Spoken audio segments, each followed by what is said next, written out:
Chorale du petit bâtard des ruelles. Le ciel est immense. Pas depuis qu'il n'y en a plus. Quand la pudeur a drapé le corps des humains, le ciel a rougi et s'est couvert lui aussi. Une histoire de péché originel, on dira. Une histoire de péché, en tout cas, on s'en branle. C'est pas une métaphore de l'espoir, ni de la lucidité, ni de la perspective, d'avenir professionnel, inexistant. C'est comme ça. C'est science-fictionnel. Le ciel a disparu, couvert d'une épaisse couche de trucs en suspension, de trucs qui réfléchissent la lumière des réverbères et donnent l'impression du ciel.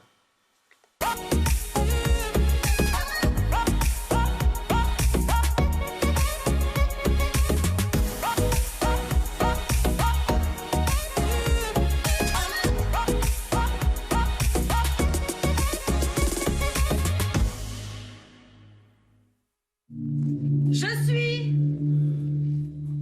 le plus grand bâtard de l'univers. Mais je m'y fais, hein. Vous en faites pas, Me touche pas, sale rat. Crevard de rat, me touche pas, crevure d'enflure de cafard de bâtard, ordure. Je l'ai buté. Putain, pas maintenant, on l'a vu, on avait dit. J'en ai des paras. Des parachutes. Des tas. Dans la vie, je deal aussi, entre autres.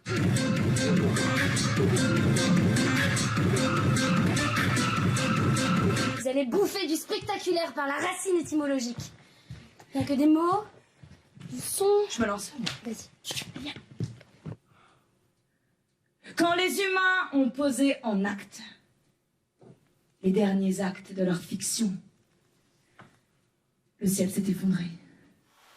Voilà, ça c'est un extrait, bonsoir à tous, hein, c'est un extrait de Sauver Bâtard, le spectacle qui a été créé à Liège au printemps dernier. Le temps passe vite, on a pu le voir d'ailleurs au Varia il y a quelques semaines. Première mise en scène, bonsoir Timios, la première mise en scène pour vous, vous êtes aussi acteur et auteur, on va en parler, on va surtout parler de cette partie-là parce qu'à la base c'est ça, c'est un livre Sauver Bâtard, publié aux très bonnes éditions L'Arbre de Diane. Vous avez décidé de le mettre en scène. Quand vous l'avez écrit, vous pensiez déjà à ça parce que c'est une écriture, on va dire théâtrale. En même temps, c'est plus complexe que ça, quoi. Elle est un peu hybride, mais il y avait déjà l'idée d'une pièce à la base. Alors oui, je l'ai écrit comme une pièce à mettre en scène, mais je pensais pas la mettre en scène moi-même. Ah ouais, c'est ça tout. Ouais. Alors c'est quoi le déclic? Vous vous êtes dit, il n'y a que moi pour le faire, finalement? Non, pas forcément, mais c'est marrant parce qu'il y a pas mal de choses que j'ai écrites dedans comme un défi à la mise en scène et je me suis... Ah ouais? Ouais, je m'adressais à un metteur en scène qui n'existait pas, fait. Et finalement, c'est moi, j'ai pris le relais et ouais, c'était intéressant. Ça va, vous avez bien suivi vos injonctions? Vous avez bien suivi les didascalies, tout ça? Mais justement, j'ai dû trouver pas mal de subterfuges parce que il y a pas mal de défis, comme je le disais, et des choses impossibles à représenter, on va dire. C'est-à-dire que vous êtes trahi, alors, un petit peu? Je me suis... Ouais, il faut se trahir, bien sûr. Je me suis trahi, j'ai continué à écrire, en fait, après aussi. Et donc, j'ai pris des options sur le texte, en fait, comme un metteur en scène l'aurait fait. On va parler de ce texte parce qu'il est très particulier. Il mérite vraiment d'être publié et d'être lu, parce que quand on le publie, c'est pour être lu aussi. Mais tout d'abord, le théâtre, c'est quoi le théâtre pour vous? Vous avez fait l'IAD, l'INSAS, etc. Et puis, vous avez participé à plein de spectacles qui ont tourné en Belgique et ailleurs. En tant que comédien, mais c'est quoi le théâtre pour vous? C'est un outil, c'est un espace de liberté incroyable à prendre, liberté à prendre aujourd'hui d'ailleurs, parce que les espaces sont de plus en plus restreints. Oui, pour moi, c'est un espace de liberté, c'est aussi un espace de jouissance, un espace de... comment dire... de plaisir. De plaisir, mais aussi comment dire, il y a une forme d'impertinence à faire du théâtre, je trouve, dans le sens d'insolence. Ouais. Pourquoi vous avez été dans ce sens? Vous auriez pu faire du théâtre classique ou quelque chose de plus sage, entre guillemets. Qu'est-ce qui vous attire dans l'insolence? En quoi l'insolence est attirante? Mais pour moi, c'est c'est les permissions qu'on se donne. C'est-à-dire que quand on grandit dans un espace d'injonction qui prenne énormément de place, aussi quand une partie de sa vie est dans la marge, je trouve que le théâtre permet cet espace de liberté, en fait, d'existence, qui paraît être un acte d'insolence, mais qui est en fait un acte de résistance, d'existence, on va dire de joie.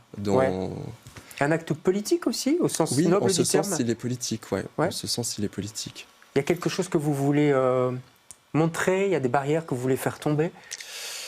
Oui, mais pour moi, ces barrières, elles tombent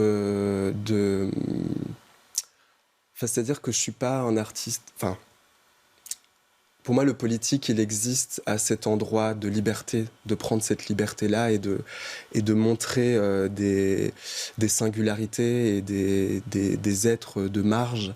Mais je ne construis pas des œuvres comme un discours, comme on construit un discours politique. Pour moi, c'est deux choses différentes. C'est un peu comme une fable d'ailleurs, celle-ci, j'ai l'impression. Tout à fait. Une fable un peu futuriste, comme ça, un peu science-fiction. On l'a bien compris dans l'extrait que vous avez lu au début. C'est une réécriture aussi, ou en tout cas c'est une inspiration du bal de Brecht. Pourquoi ce bal de Brecht vous a tant fasciné? Et pourquoi le réécrire?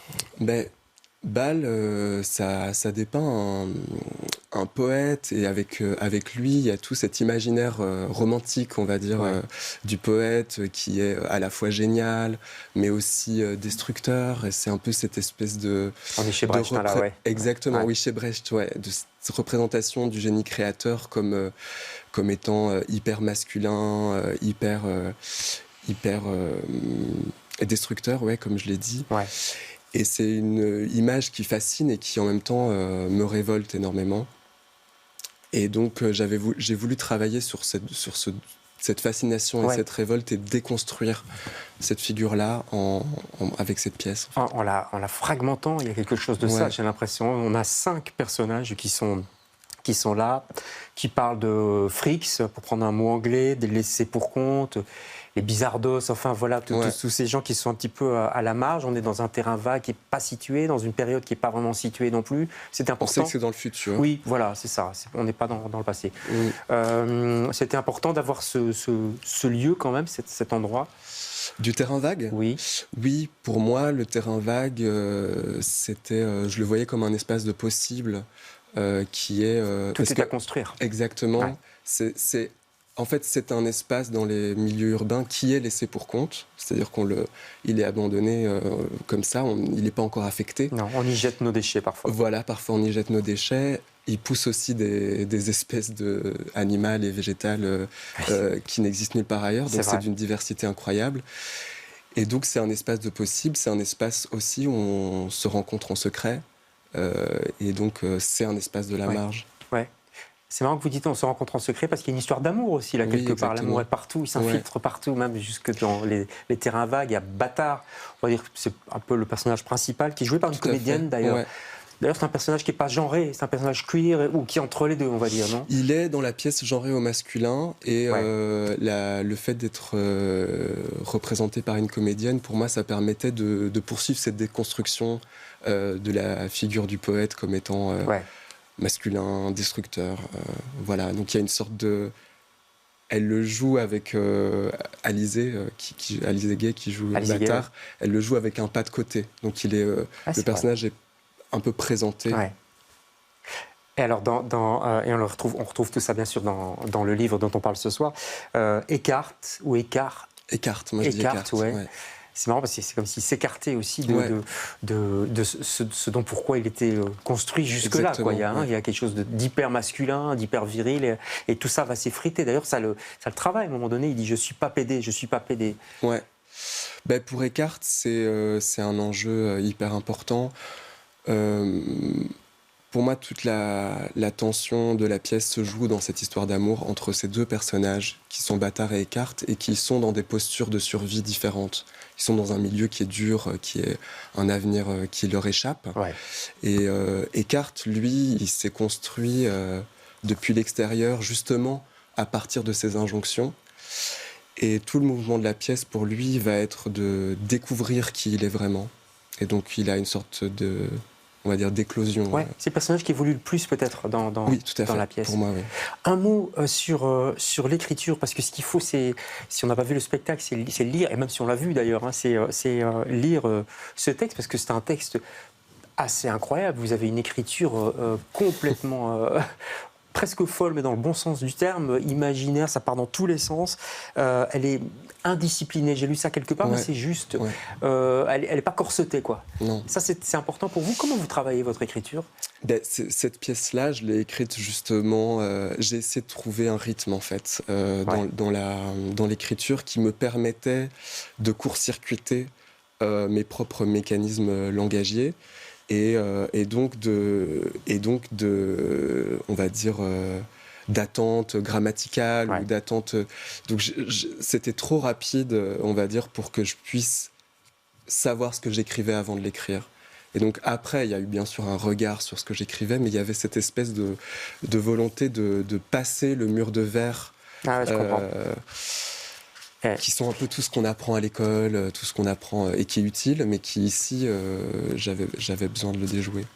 On baisse, on casse les cadres. Sauvé, Bâtard à l'Arbre de Diane. J'en profite très rapidement pour vous montrer deux autres très chouettes textes qui sont sortis aussi à l'Arbre de Diane. Idée de cadeau pour la fin de l'année, tant qu'on y est. Tessan de Catherine Barrault, ancien prix Rossel. C'est aussi à l'Arbre de Diane, je ne sais pas si vous voyez bien, voilà. Et puis Martine Weikart, qu'on connaît bien dans le milieu du théâtre. Sfumato, texte étonnant aussi. Très rapidement, vous avez un mot, c'est une tradition dans cette émission, vous n'échapperez pas. C'est futur. Pourquoi futur en deux mots? En deux mots, parce que c'est une temporalité que j'investis énormément et avec anxiété, mais aussi avec beaucoup d'espoir. J'y pense énormément. Merci.